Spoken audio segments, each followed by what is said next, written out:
ಬೆಂಗಳೂರು ಉತ್ತರ ವಿಶ್ವವಿದ್ಯಾಲಯದ ಆಶ್ರಯದಲ್ಲಿ ನಡೀತಾ ಇರುವಂತಹ ಬೆಂಗಳೂರು ನಿರ್ಮಾತೃ ನಾಡಪ್ರಭು ಶ್ರೀ ಕೆಂಪೇಗೌಡರ 517ನೇ ಜಯಂತಿಯಲ್ಲಿ ಮುಖ್ಯ ಅತಿಥಿಗಳಾಗಿ ಪಾಲ್ಗೊಂಡು ತಮ್ಮನ್ನೆಲ್ಲ ಉದ್ದೇಶಿಸಿ ಮಾತನಾಡಿದಂತಹ ನಾಡಪ್ರಭು ಕೆಂಪೇಗೌಡ ಮಾನವಿಕ ಮತ್ತು ಸಮಾಜ ವಿಜ್ಞಾನಗಳ ಕೇಂದ್ರದ ನಿಕಟಪೂರ್ವ ನಿರ್ದೇಶಕರು, ಬೆಂಗಳೂರು ವಿಶ್ವವಿದ್ಯಾಲಯದ ಹಿರಿಯ ಇತಿಹಾಸ ಪ್ರಾಧ್ಯಾಪಕರು, ನನ್ನ ಆತ್ಮೀಯರಾದಂತಹ ಪ್ರೊಫೆಸರ್ ಶೇಖ್ ಮಸ್ತಾನ್ ಅವರೇ, ಈ ಕಾರ್ಯಕ್ರಮದಲ್ಲಿ ಪಾಲ್ಗೊಂಡಿರುವಂತಹ ಕುಲಸಚಿವರಾದ ಶ್ರೀ CN ಶ್ರೀಧರ್ ಅವರೇ, ಕುಲಸಚಿವರು ಮೌಲ್ಯಮಾಪನ ಪ್ರೊಫೆಸರ್ ಡಿ ಕುಮುದಾ ಅವರೇ, ಹಣಕಾಸು ಅಧಿಕಾರಿಗಳಾದಂತಹ ಪ್ರೊಫೆಸರ್ ಬಾಹುಬಲಿ ಅವರೇ, ಗೌರವಾನ್ವಿತ ಸಿಂಡಿಕೇಟ್ ಸದಸ್ಯರಾದಂತಹ ಗೋಪಾಲ್ ಗೌಡ್ರೆ, ಸಹನಾ ಅವರೇ, ಜಮೀಲ್ ಅಹಮದ್ ಅವರೇ, ಗೌರವಾನ್ವಿತ ವಿಷಯಕ ಪರಿಷತ್ನ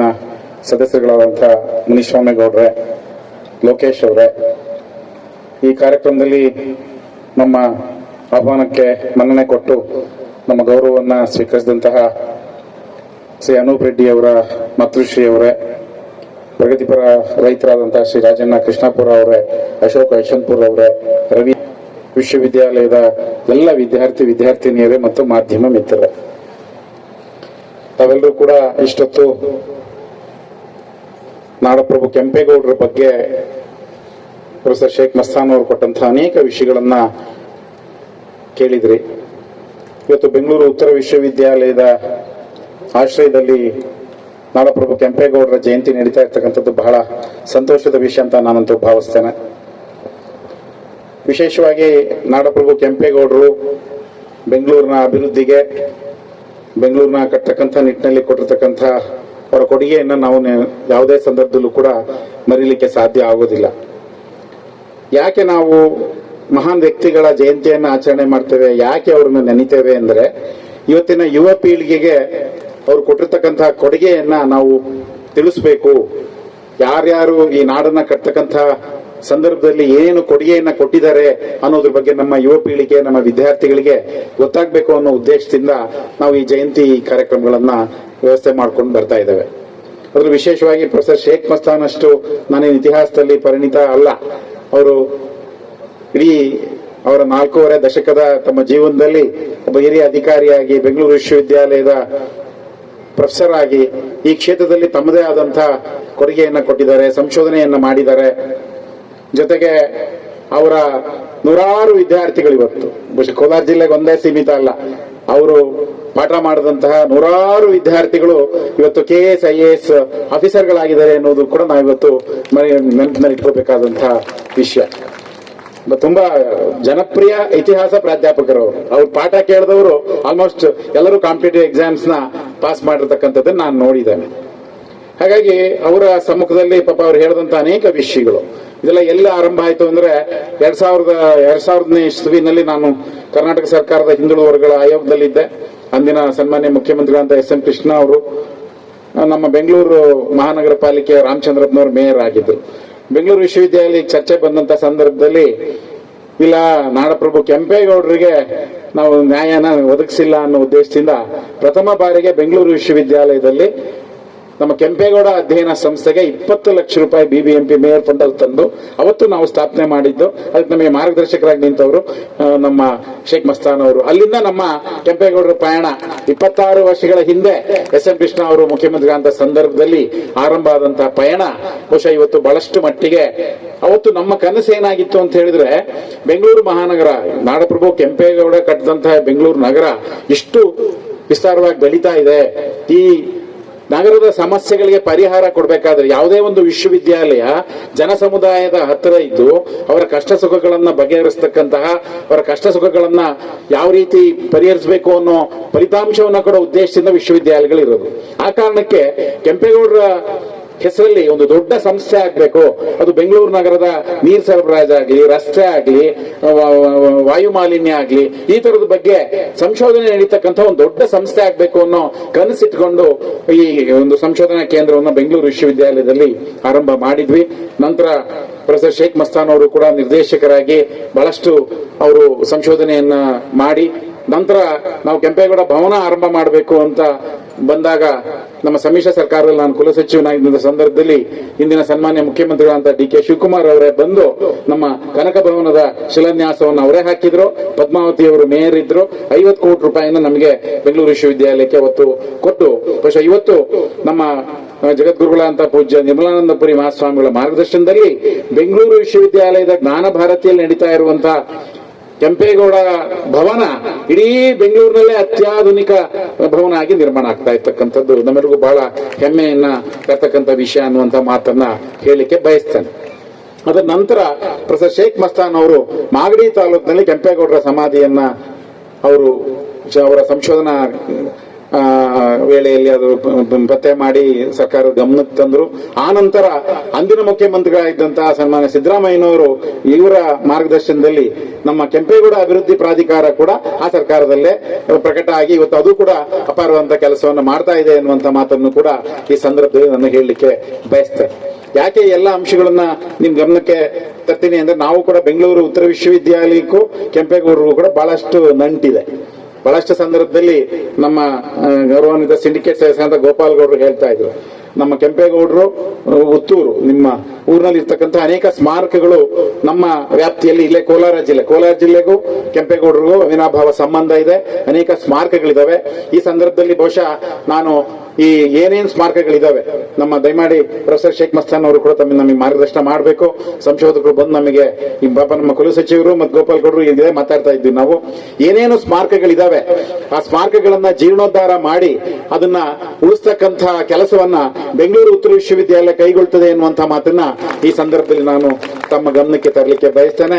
ಅದಕ್ಕೆ ದಯಮಾಡಿ ನಮ್ಮ ಎಲ್ಲ ಸಿಂಡಿಕೇಟ್ ಸದಸ್ಯರುಗಳು, ಅಕಾಡೆಮಿಕ್ ಕೌನ್ಸಿಲ್ ಸದಸ್ಯರುಗಳು, ಇದು ವಿಶೇಷವಾಗಿ ಸರ್ ತಾವು ದಯಮಾಡಿ ಬೆಂಗಳೂರು ಉತ್ತರ ವಿಶ್ವವಿದ್ಯಾಲಯ ಜೊತೆಗೆ ನಿಂತು ಏನೇನು ಸ್ಮಾರಕಗಳಿದಾವೆ ನಾವೆಲ್ಲ ಹೋಗೋಣ, ನೋಡಿ ಅದನ್ನ ಉಳಿಸ್ತಕ್ಕಂಥ ನಿಟ್ಟಿನಲ್ಲಿ ನಾವು ಕೆಲಸ ಮಾಡೋಣ ಅನ್ನುವಂಥ ಮಾತನ್ನ ಈ ಸಂದರ್ಭದಲ್ಲಿ ಹೇಳಲಿಕ್ಕೆ ಬಯಸ್ತೇನೆ. ಅದರ ಜೊತೆಗೆ ಬಹುಶಃ ಬೆಂಗಳೂರು ಉತ್ತರ ವಿಶ್ವವಿದ್ಯಾಲಯದಲ್ಲೂ ಕೂಡ ಕೆಂಪೇಗೌಡರ ಅಧ್ಯಯನ ಪೀಠ ಒಂದು ಆರಂಭ ಆಗ್ಬೇಕಂತ ಅಗತ್ಯ ಇದೆ. ನಾನು ಮಾನ್ಯ ಕುಲಸಚಿವರಿಗೂ ಕೂಡ ಇಬ್ಬರು ಕೂಡ ನಾವು ಚರ್ಚೆ ಮಾಡಿದ್ದೇವೆ.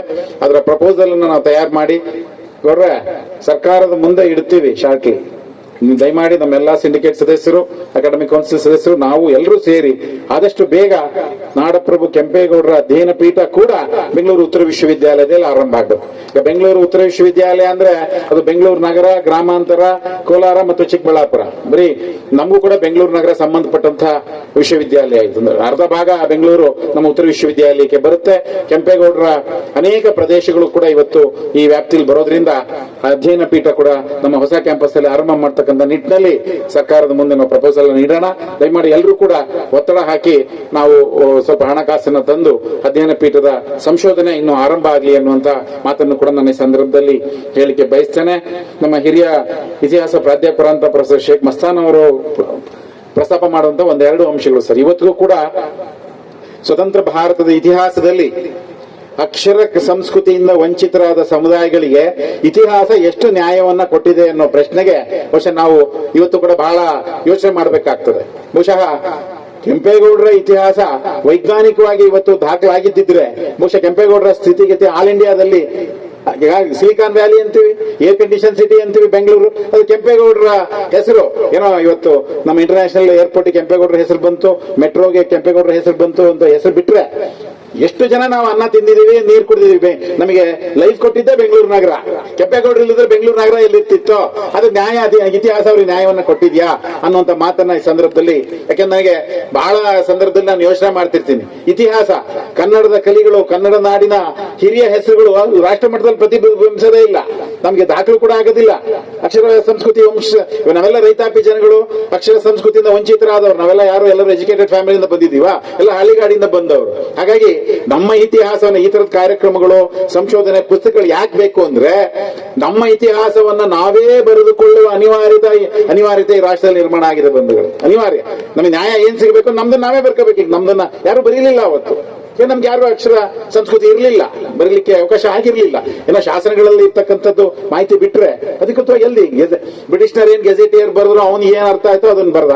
ನಾವು ನಮ್ಮ ಇತಿಹಾಸ ಬರೆದಿರೋದಲ್ಲಿ ನಮ್ಮ ಇತಿಹಾಸ ಬರದೇ ಇಲ್ಲ. ಆ ನಿಟ್ಟಿನಲ್ಲಿ ಬಹುಶಃ ಈ ತರದ ಸಂಶೋಧನಾ ಸಂಸ್ಥೆಗಳು, ನಮ್ಮ ಹಿರಿಯ ಪ್ರಾಧ್ಯಾಪಕರುಗಳು, ನಾವು ನಮ್ಮ ನಿಜವಾದ ಕನ್ನಡ ನಾಡಿನ ಇತಿಹಾಸ, ಭಾರತ ಇತಿಹಾಸಕ್ಕೆ ವಿಶೇಷವಾಗಿ ಶೋಷಿತ ವರ್ಗಗಳು, ರೈತಾಪಿ ಜನ, ಅವಕಾಶ ವಂಚಿತ ಸಮುದಾಯಗಳಿಗೆ ನ್ಯಾಯವನ್ನು ದೊರಕಿಸ್ತಕ್ಕಂತಹ ಸ್ವತಂತ್ರ ಹೋರಾಟಗಾರರ ಬಗ್ಗೆ ಎಲ್ಲ ನ್ಯಾಯವನ್ನು ಒದಗಿಸ್ತಕ್ಕಂತಹ ಅನಿವಾರ್ಯತೆ ಇದೆ ಅನ್ನುವಂಥ ಮಾತನ್ನ ಈ ಸಂದರ್ಭದಲ್ಲಿ ಹೇಳ್ತಾ, ಇದೇ ರೀತಿ ಇನ್ನು ನಾಡಪ್ರಭು ಕೆಂಪೇಗೌಡರ ಜಯಂತಿಯನ್ನ ನಾವು ಬಹಳ ಉತ್ಸಾಹದಿಂದ ವಿಜೃಂಭಣೆಯಿಂದ ಆಚರಣೆ ಮಾಡಿದ್ದೇವೆ.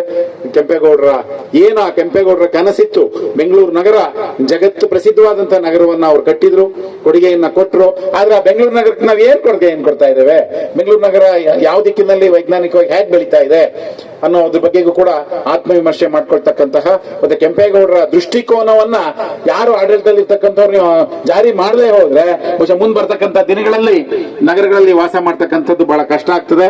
ಹಾಗಾಗಿ ನಾಡಗೌಡ ಕೆಂಪೇಗೌಡರ ಕನಸಿನ ಬೆಂಗಳೂರನ್ನ ಈಗ bring back beauty to Bangalore ಅಂತ ಒಂದು ಆಂದೋಲನ ಮಾಡಿದ್ವಿ, BBBB ಅಂತ.